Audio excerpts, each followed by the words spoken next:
As we pull away from the green, meticulously manicured edges of Riverside Park here in Sewickley, settle deep into your seat and look out through the windshield. We have exactly 6 minutes to travel up the massive, historic corridor of Ohio River Boulevard. Look to your left, just beyond the heavy tree line and the railroad tracks. You can feel the massive, silent gravity of the Ohio River pulling us forward. For centuries, that dark, heavy water was the absolute edge of the American frontier, a massive, flowing highway that carried early explorers, desperate pioneers, and eventually, the heavy, roaring weight of the Industrial Revolution. But as we merge onto the pavement of Route 65, heading northwest, the community we are leaving behind tells a very different story from the typical soot-covered steel towns of this specific valley. As we cruise through Sewickley and cross into the borough of Edgeworth, look at the deep, heavy shade of the ancient oak and sycamore trees leaning out over the highway. If you were to look closely at the hillsides rolling up to our right, hidden behind massive stone walls and intricate wrought iron gates, you would find some of the most stunning, sprawling, and historic estates in all of western Pennsylvania. In the late 1800s, when the massive blast furnaces of Pittsburgh were completely choking the city in a terrifying blanket of thick black smoke, the wealthiest industrialists in the world needed a place to breathe. Men like H.J. Heinz, who built a massive global empire on food production, and B.F. Jones of the mighty Jones and Laughlin Steel Corporation, bought up this quiet, beautiful stretch of the riverbank and built absolute palaces. They would board their private, luxurious train cars in the city and ride out here to escape the very industrial hellscape that was making them incredibly rich. This stretch of the boulevard is a quiet, meticulously preserved monument to massive, Gilded Age wealth. That atmosphere of quiet, insulated privilege also fueled incredible creativity. The famous mystery author Mary Roberts Reinhardt, often referred to as the American Agatha Christie, lived right here in the Sewickley area, drawing deep inspiration from the secretive, massive mansions of her neighbors to write her thrilling, best-selling novels. But keep your eyes on the road as we push further northwest, because that atmosphere of quiet wealth is about to completely and violently evaporate. Look to your left, directly between the highway and the river. Running perfectly parallel to our tires is the massive, heavy steel spine of the railroad. You are looking at one of the most vital, heavily trafficked freight corridors in the entire country. At any moment, the earth beneath this asphalt could begin to violently shake as a massive CSX or Norfolk Southern locomotive comes roaring up the valley. But long before those steel rails were laid, this specific stretch of the riverbank hosted one of the most critical diplomatic meetings in early American history.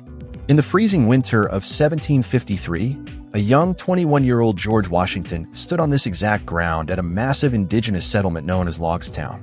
He traveled through the terrifying trackless wilderness to negotiate with powerful Native American chiefs, desperately trying to warn the French military out of the Ohio Valley.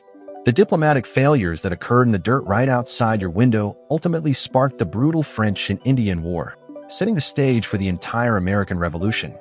We are crossing the invisible boundary into Leetsdale now, and the landscape out the windshield undergoes a massive, jarring modern transformation.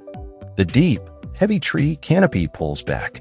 The wrought iron gates of the Millionaires completely vanish, abruptly replaced by towering chain-link fences, massive, flat-roofed industrial warehouses, and the heavy, brutalist architecture of American manufacturing. You are driving straight into the Leetsdale Industrial Park. In the 1940s, during the absolute height of the Second World War, the quiet riverbanks right here were completely transformed into a massive, roaring shipyard operated by Bethlehem Steel. Thousands of men and women worked grueling, dangerous shifts, building massive, heavy steel landing ships, known as LSTs, for the United States Navy. Those massive vessels were built right here, slid directly into the Ohio River, and navigated thousands of miles down to the ocean to deliver tanks and troops onto the bloody beaches of Normandy and the Pacific Islands. The ground you're looking at is heavily soaked in the metallic sweat of the Allied war effort. As we continue to ride the fast, heavy flow of Ohio River Boulevard, the sky opens up completely, dominated by the massive, towering power transmission lines cutting across the river valley.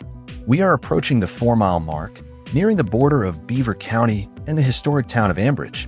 That town carries its own bizarre, fascinating history, named after the American Bridge Company, but originally founded by the Harmonists, a radical 19th-century utopian society led by George Rapp. They built a massive, highly successful communal society called Old Economy Village right on this riverbank, churning out world-class silk and whiskey while literally waiting for the end of the world. But our route requires a deliberate shift before we reach the center of that town. As we navigate the complex, sweeping U-turn on the highway, bringing the nose of the vehicle completely around to face the southeast. The perspective of the entire valley flips. Look across the wide, churning waters of the Ohio River as we make the swing.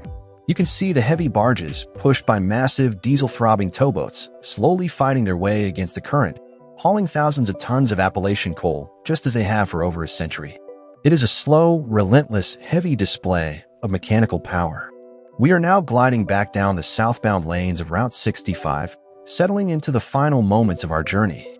As the forward momentum of the vehicle begins to slow on the approach to our exact destination coordinates, take a deep, final breath and look at the intense, beautiful contradiction of the landscape outside the glass.